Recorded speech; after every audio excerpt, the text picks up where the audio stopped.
Em Puebla, México, uma cidade conhecida por sua imponente catedral do século XVI e profunda tradição católica, aconteceu algo que gelou o sangue de milhares de pessoas e desafiou tudo o que se conhece sobre os limites da consciência humana. Na terra onde 95% da população professa a fé católica, onde mais de 400 paróquias testemunham a devoção de um povo, uma criança de apenas 4 anos estava prestes a revelar segredos sobre a infância de Jesus Cristo que nunca foram registrados nos evangelhos canônicos. O caso de Miguel Ángel Reis deixaria sem palavras médicos, teólogos e especialistas em fenômenos paranormais. Este menino, diagnosticado com autismo severo aos 2 anos de idade, mal conseguia comunicar-se com seus pais. No México, onde aproximadamente 1 de cada 115 crianças apresenta algum grau do transtorno do espectro autista, totalizando cerca de 400 mil meninos em todo o país, o diagnóstico de Miguel não era algo completamente incomum.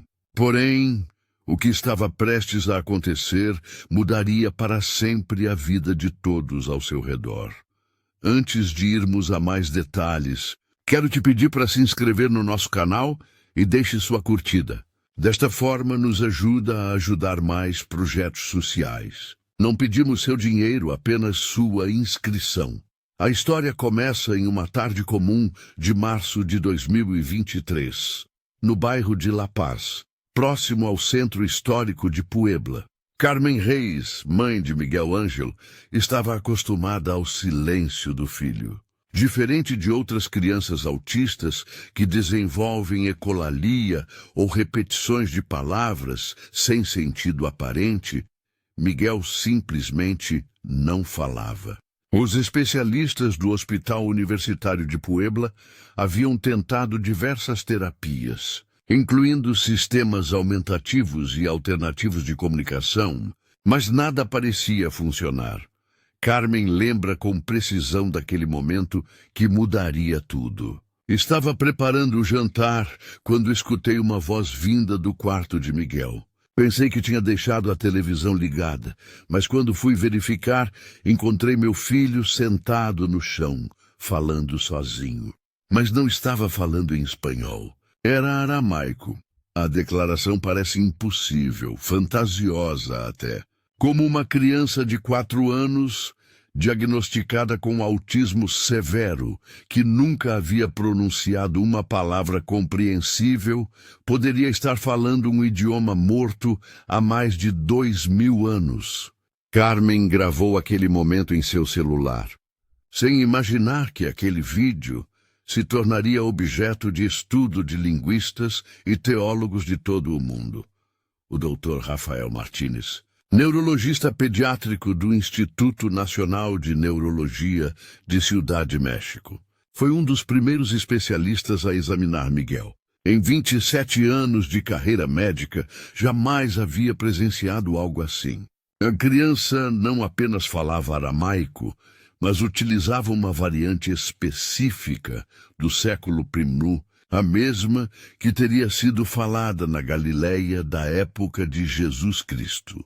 As palavras que Miguel pronunciava foram transcritas e enviadas ao Dr. Abraham Goldstein, professor de línguas semíticas antigas da Universidade Nacional Autônoma do México. A tradução deixou todos perplexos. Miguel descrevia cenas detalhadas da infância de Jesus Cristo, que jamais foram registradas nos 4 evangelhos canônicos: Mateus, Marcos, Lucas e João. O menino relatava eventos que só aparecem nos chamados evangelhos apócrifos da infância, textos que foram escritos entre os séculos II e V depois de Cristo, mas que nunca foram aceitos pela Igreja Católica como escrituras sagradas. A declaração do Dr. Goldstein abriu uma investigação que envolveria não apenas a comunidade médica, mas também a Arquidiocese de Puebla. Miguel descrevia, com detalhes impossíveis para uma criança de sua idade e condição, episódios da vida de Jesus entre os 5 e 12 anos, período conhecido como os anos perdidos, ou os anos ocultos de Cristo, sobre os quais os evangelhos canônicos são praticamente silentes. Segundo os relatos do menino, Jesus não era uma criança dócil e obediente, como frequentemente é retratado. Pelo contrário, possuía um temperamento forte e utilizava seus poderes de formas que hoje seriam consideradas questionáveis. Uma das histórias mais impactantes narradas por Miguel aconteceu quando Jesus tinha aproximadamente 6 anos, em Nazaré. O menino descreveu uma cena em que Jesus moldou 12 pássaros de barro em um sábado, violando assim a lei judaica que proibia trabalhar no dia sagrado. Quando um menino da vizinhança o acusou perante os anciãos, Jesus bateu palmas e os pássaros de barro ganharam vida, voando para longe como evidência do crime. Mas a revelação mais chocante ainda estava por vir.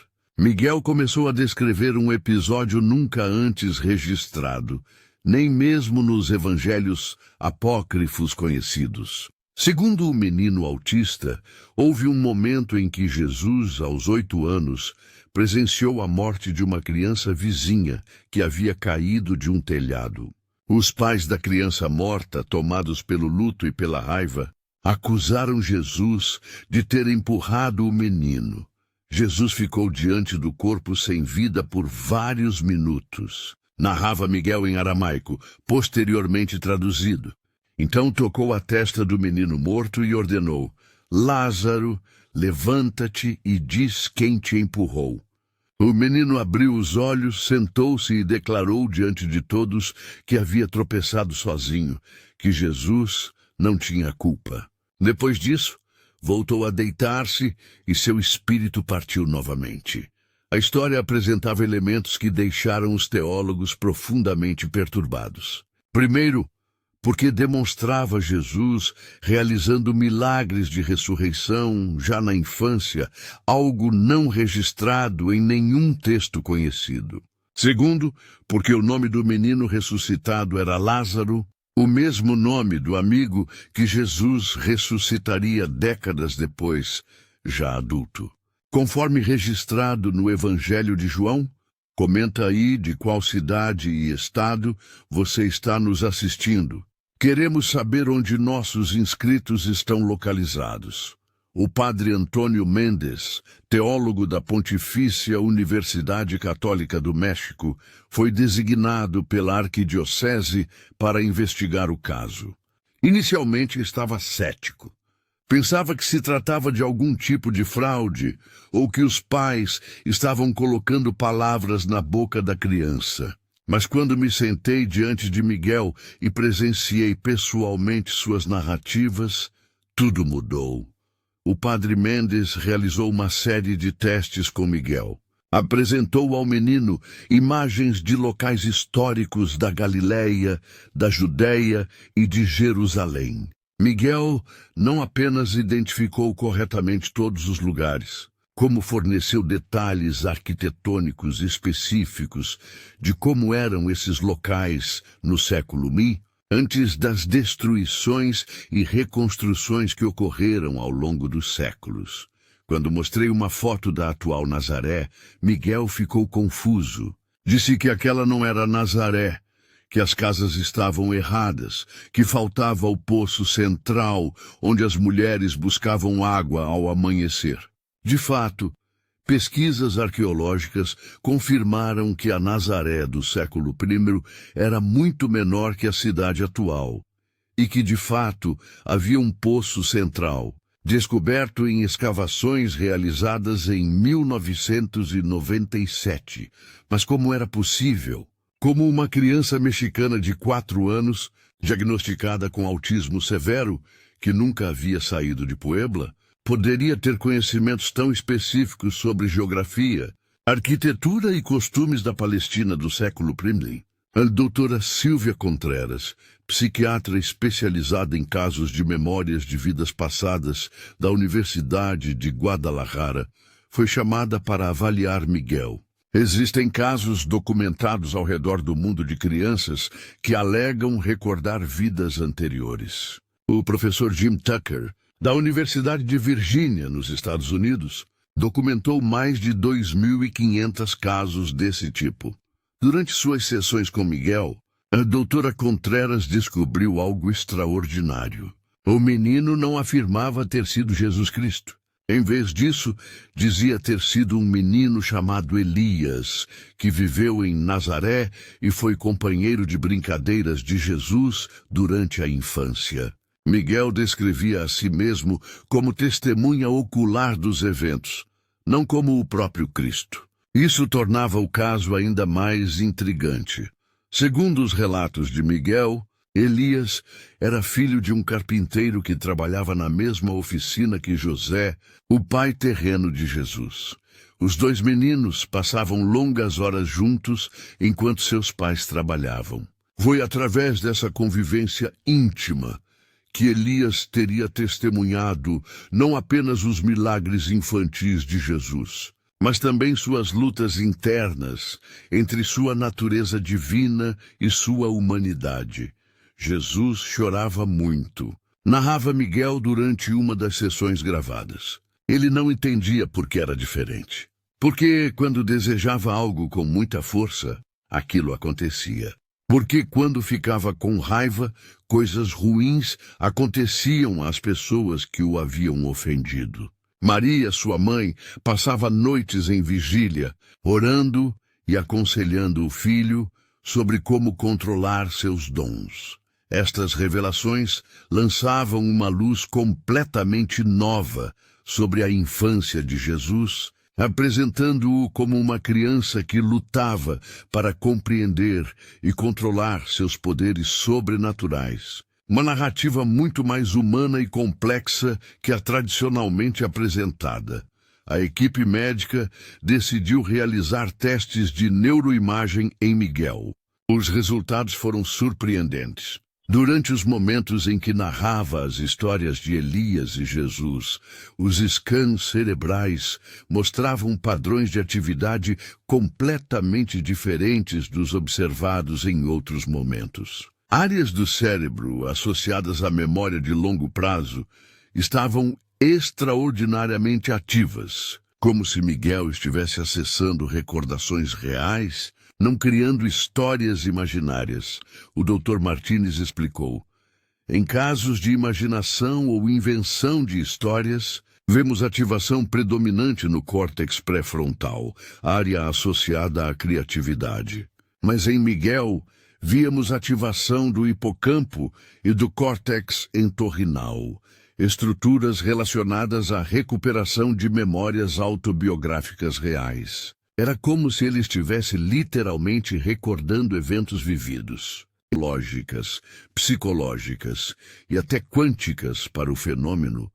Miguel continuava revelando detalhes que desafiavam todas as teorias convencionais. Descreveu com precisão festas judaicas, rituais de purificação, orações em aramaico e costumes sociais, na época que só foram descobertos por historiadores. Após décadas de pesquisa arqueológica, um dos momentos mais impactantes aconteceu quando Miguel foi levado à Catedral de Puebla, a segunda maior catedral do México, construída no século XVII com elementos barrocos e renascentistas. Ao entrar no templo, o menino começou a chorar compulsivamente. Quando conseguiu se acalmar, explicou através de seu terapeuta que as igrejas cristãs atuais não sentiam como o Templo de Jerusalém.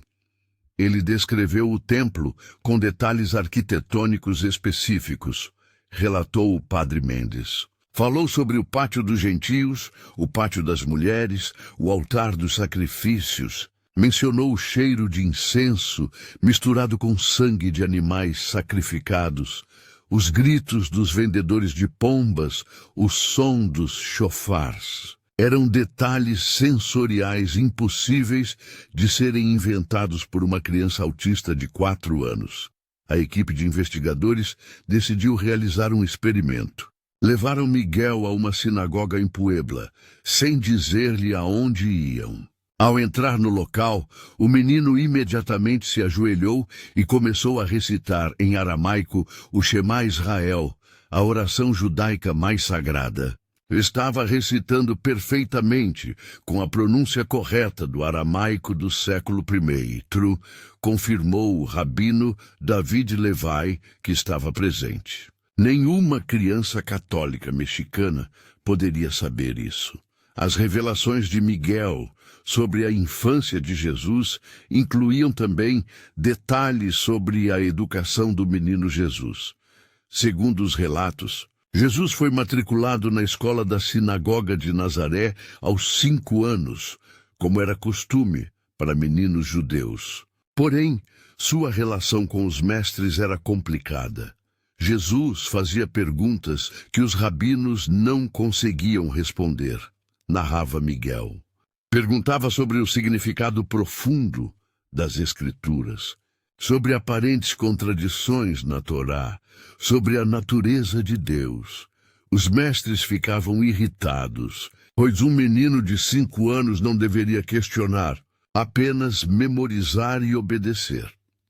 Miguel descreveu um episódio específico em que Jesus, aos 7 anos, corrigiu publicamente um rabino respeitado sobre a interpretação de uma passagem do profeta Isaías. O rabino ficou furioso e levantou a mão para bater em Jesus, mas sua mão ficou paralisada no ar, como se uma força invisível a segurasse. O rabino começou a gritar que Jesus estava possuído por demônios. Maria teve que tirar o filho da escola naquele dia.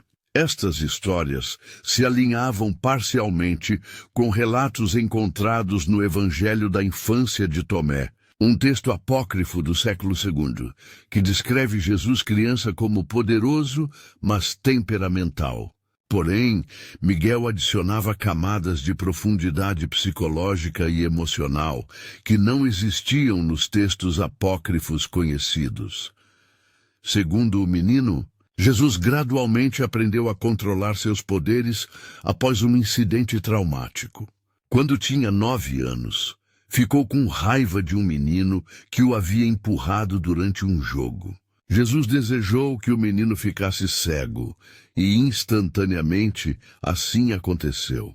Ao ver o outro menino chorando e gritando de terror, Jesus foi tomado pelo remorso e restaurou imediatamente a visão do garoto. A partir daquele dia, segundo Miguel, Jesus raramente usava seus poderes, a não ser para curar discretamente pessoas doentes. Ele tinha medo de si mesmo, explicava Miguel. Tinha medo de seu próprio poder. Maria dizia a ele que esses dons vinham de Deus e deveriam ser usados apenas para o bem, nunca por raiva ou vingança. Jesus ouvia, mas ainda tinha dúvidas. Como sei se meus pensamentos são de Deus ou apenas meus? E perguntava ele. A narrativa apresentava um Jesus profundamente humano, lutando com as mesmas questões morais e existenciais que qualquer pessoa enfrenta, mas com o peso adicional de possuir poderes que não compreendia completamente antes de concluir nossa história.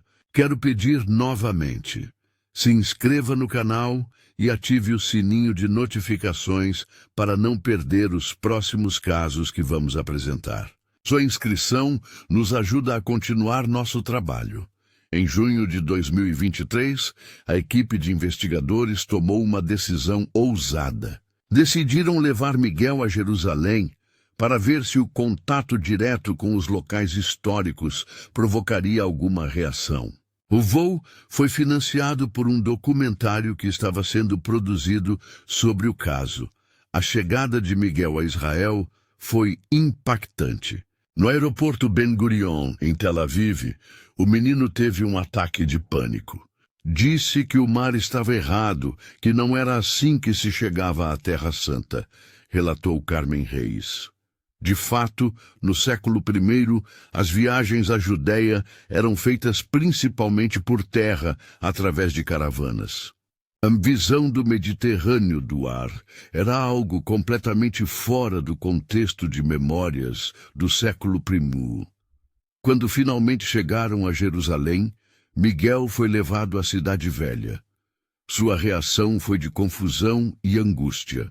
Não parava de repetir que estava tudo errado, que as muralhas eram diferentes, que faltavam o templo, explicou a doutora Contreras. Obviamente, o Templo de Jerusalém foi destruído pelos romanos no ano 70 d.C. e nunca foi reconstruído. Miguel não podia saber disso, mas suas reações eram consistentes com alguém que esperava encontrar o templo. A equipe então levou Miguel ao Muro das Lamentações, o único remanescente do antigo templo. Ao ver o muro, Miguel colapsou. Começou a chorar inconsolavelmente, lembrou o padre Mendes. Repetia em aramaico: eles destruíram tudo. Foram necessários vários minutos para acalmá-lo. Durante a permanência em Israel, Miguel foi levado também a Nazaré. A cidade moderna confundiu o menino, mas quando a equipe o levou às escavações arqueológicas da Nazaré do século I, algo extraordinário aconteceu. Miguel começou a caminhar pelas ruínas como se conhecesse o lugar. Apontou para uma área específica e disse: aqui era a oficina de José, ali ficava nossa casa. O arqueólogo responsável pelas escavações, Dr. Yosef Cohen, consultou os mapas e registros. Aquela área específica que o menino apontou foi de fato identificada em nossas pesquisas como tendo sido um distrito de carpinteiros no século I. Encontramos ferramentas e resíduos de madeira que confirmam isso. Mas essas informações só foram publicadas em revistas científicas especializadas. Não há forma de uma criança mexicana ter acesso a esses dados. O caso de Miguel Reis foi oficialmente documentado pela Universidade Nacional Autônoma do México em agosto de 2023. O relatório final, com mais de 300 páginas, conclui: o sujeito Miguel Ángel Reis demonstra conhecimentos linguísticos, históricos, geográficos e culturais impossíveis de serem adquiridos através de meios convencionais, dada sua idade, condição neurológica e contexto sociocultural. As informações fornecidas foram verificadas e confirmadas por especialistas em história antiga, arqueologia, linguística semítica e estudos bíblicos. O relatório não oferece uma explicação definitiva para o fenômeno. Apresenta 3 hipóteses: memória genética transgeneracional, embora não haja judeus na linhagem familiar de Miguel, acesso a algum tipo de consciência coletiva da humanidade, hipótese considerada não científica pela maioria dos pesquisadores, ou genuína recordação de vida passada, a hipótese mais controversa, mas, segundo o relatório, a que melhor se ajusta aos dados observados. O padre Antônio Mendes ofereceu uma perspectiva teológica. Se de fato Miguel está recordando uma vida vivida há 2000 anos como companheiro de Jesus Cristo, isso tem implicações profundas para nossa compreensão da reencarnação, conceito geralmente rejeitado pela teologia cristã tradicional. Porém, alguns estudiosos apontam que a crença na reencarnação era comum entre alguns grupos judaicos da época de Jesus, incluindo os fariseus. Hoje, Miguel tem 6 anos. As memórias de Elias gradualmente se tornaram menos intensas, como se estivessem sendo naturalmente esquecidas. O menino desenvolveu a fala em espanhol e, surpreendentemente, seu autismo parece ter se atenuado significativamente. É como se aquelas memórias precisassem ser liberadas, especulou a doutora Contreras. Como se fossem uma mensagem que precisava ser entregue, e após cumprir essa missão, a consciência de Miguel pôde finalmente se estabelecer completamente em sua vida atual. Carmen Reis mantém todos os vídeos e gravações das sessões com Miguel. Não sei explicar o que aconteceu com meu filho. Só sei que por um período de quase um ano, ele foi um canal para algo muito maior que todos nós. Ele nos trouxe mensagens sobre a infância de Jesus que humanizam o Cristo, que nos mostram que mesmo o Filho de Deus enfrentou dúvidas, medos e a luta para compreender seu próprio propósito. As revelações de Miguel sobre a infância de Jesus pintam um quadro muito diferente da imagem idealizada frequentemente apresentada. Mostram um menino poderoso, mas confuso, amoroso, mas às vezes frustrado, divino, mas profundamente humano. Um Jesus que chorava, que tinha dúvidas, que lutava para entender por que era diferente das outras crianças. Talvez essa seja a mensagem mais importante, refletiu o padre Mendes. Que até mesmo Jesus Cristo, em sua humanidade, precisou crescer, aprender, cometer erros e encontrar seu caminho. Isso torna sua mensagem de amor e redenção ainda mais poderosa, pois vem de alguém que genuinamente compreendeu as lutas da condição humana. A Igreja Católica Oficial não se pronunciou diretamente sobre o caso de Miguel Reis. O Vaticano mantém uma posição neutra em relação a alegações de memórias de vidas passadas, classificando-as como fenômenos não explicados que não contradizem nem confirmam a doutrina cristã. Porém, fontes não oficiais indicam que o caso está sendo acompanhado com grande interesse por teólogos e estudiosos da Santa Sé. O caso de Miguel não é único. Segundo a doutora Contreras, existem pelo menos outros 15 casos documentados de crianças no México que alegam recordar vidas passadas com detalhes verificáveis. Globalmente, o professor Jim Tucker documentou milhares de casos semelhantes. Embora a maioria envolva crianças recordando vidas vividas décadas atrás, não milênios como no caso de Miguel. O que torna o caso de Miguel tão especial é a natureza das memórias, explicou Tucker em entrevista concedida especialmente para a investigação. Não estamos falando de um menino recordando ter sido um fazendeiro ou comerciante. Estamos falando de memórias diretas do período mais significativo da história religiosa ocidental. Se verdadeiras, estas memórias oferecem uma janela sem precedentes para a vida de Jesus Cristo. As gravações de Miguel em aramaico foram analisadas por especialistas em linguística de universidades ao redor do mundo. Todos confirmaram que se trata de aramaico galileu autêntico do século I, com peculiaridades dialetais específicas daquela região e período. Uma criança mexicana de 4 anos simplesmente não poderia fabricar isso, afirmou a doutora Rachel Weiss, professora de línguas semíticas da Universidade Hebraica de Jerusalém. Há acadêmicos que passam décadas estudando este dialeto específico e ainda assim não conseguem falá-lo com a fluência demonstrada por esta criança. Alguns céticos sugeriram que Miguel poderia ter sido exposto de alguma forma a essas informações, talvez através de documentários ou livros lidos pelos pais. Porém, investigações detalhadas da vida familiar descartaram essa possibilidade. Carmen e seu esposo Roberto são pessoas simples, ele trabalhando como mecânico e ela como costureira. Nenhum dos dois tem educação superior e sua casa não contém livros sobre história antiga, teologia ou línguas semíticas. Investigamos cada aspecto da vida desta família.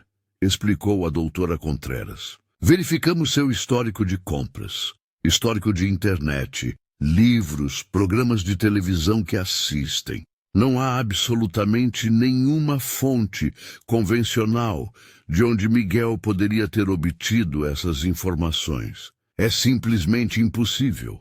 O caso levantou questões profundas sobre a natureza da consciência, da memória e da própria alma.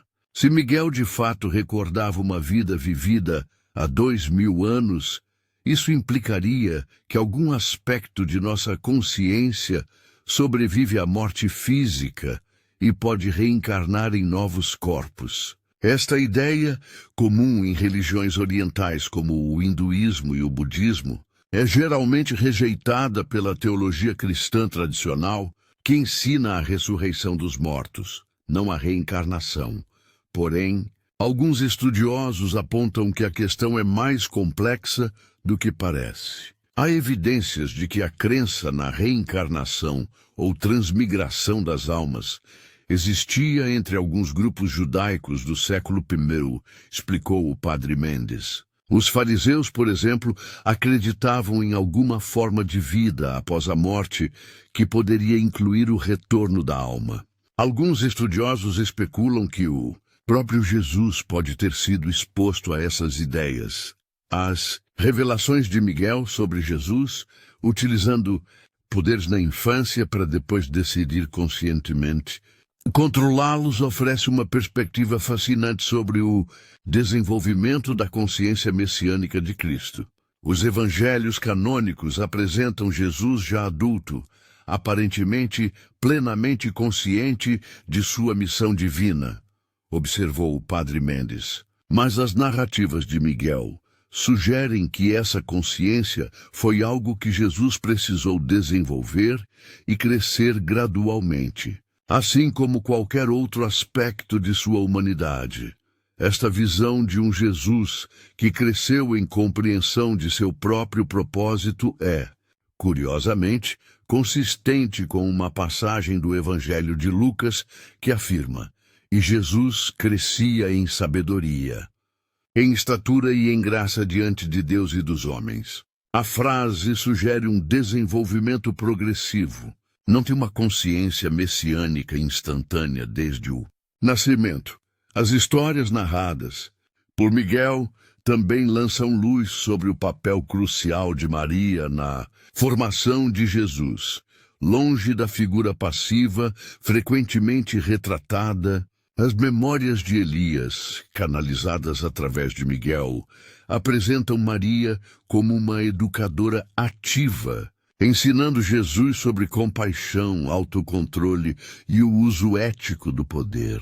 Maria era a âncora moral de Jesus, explicava Miguel em uma das sessões.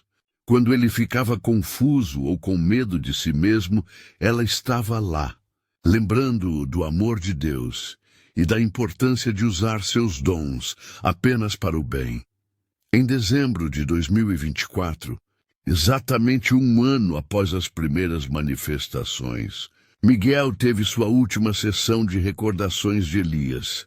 Naquele dia, narrou um episódio final, a despedida entre Elias e Jesus. Quando Jesus tinha 12 anos e estava prestes a ir com seus pais a Jerusalém para a Páscoa, a mesma viagem registrada nos evangelhos canônicos, onde Jesus ficou no templo discutindo com os doutores da lei. Elias estava doente, morrendo de uma febre, narrou Miguel com lágrimas nos olhos. Jesus veio vê-lo uma última vez, colocou as mãos sobre a testa de Elias e disse: "Não tenhas medo. Nos encontraremos novamente, meu amigo, quando todas as coisas forem renovadas." Elias sentiu uma paz imensa e fechou os olhos pela última vez. Após narrar essa cena final, Miguel adormeceu profundamente.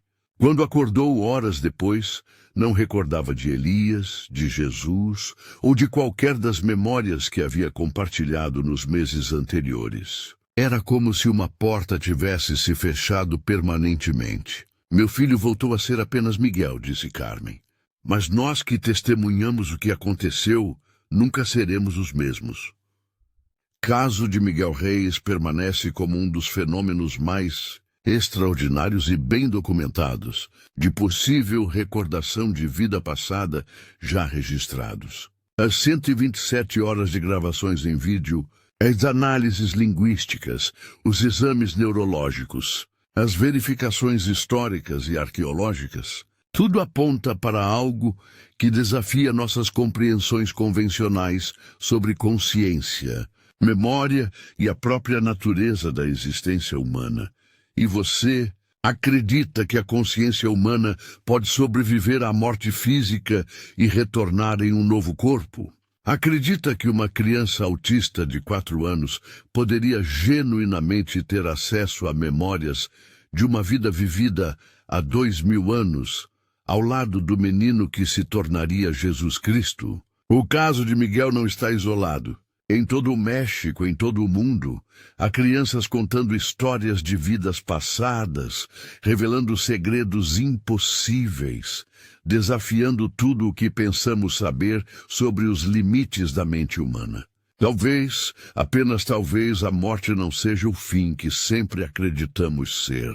Talvez a consciência seja algo muito mais misterioso, muito mais eterno, do que a ciência moderna está disposta a admitir.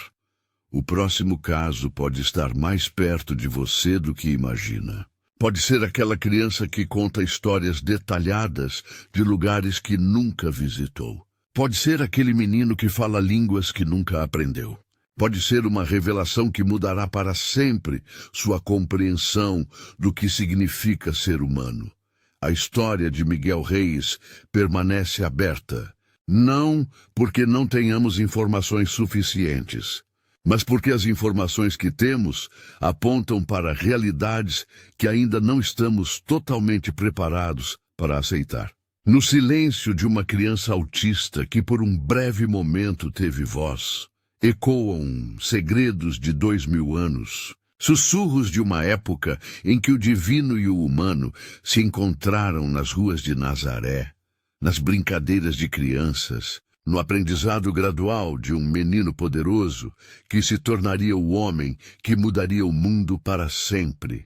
E em algum lugar, nas sinapses e mistérios da mente de Miguel, essas memórias continuam existindo, silenciosas agora, mas eternamente gravadas na consciência de uma alma que testemunhou o impossível e viveu para contar.